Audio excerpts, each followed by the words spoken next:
со Народната банка во светот на финансиите. Електронско банкарство. Во современи услови, се повеќе банки нудат достапност до услугите во кое било време, најчесто со пристап до сметките преку интернет или преку друг уред. Пристап до сметката и увид во салдата и остварените трансакции е вообичаена услуга на електронското банкарство, која што се остварува со добивање пристап до трансакцијската сметка преку интернет од вашиот персонален компјутер. Банката ви доставува уникатно корисничко име на кое треба да внесете лозинка, која што само вие треба да ја знаете.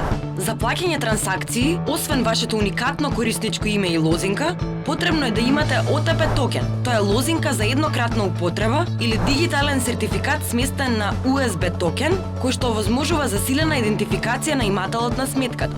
Откако сте се најавиле на апликацијата за електронско банкарство, ја иницирате трансакцијата. Потоа добивате уникатен код на токенот, кој што се внесува во апликацијата пошто следува одобрување на трансакцијата. Чувајте го USB токенот, согласно со препораките на банката. Тој не смее да биде постојано приклучен, туку да се употребува само при непосредно плаќање.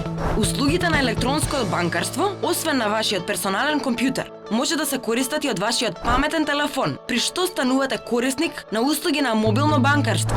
Електронско плаќање може да се изврши и со пристап до сметката на банкомат. Некои банкомати, покрај повлекување готовина со картичка, нудат можност за депонирање готовина и за плаќање на одредени видови сметки, најчесто за некои видови услуги. Бидете мудри со парите. Поддржано од Европскиот фонд за Југоисточна Европа.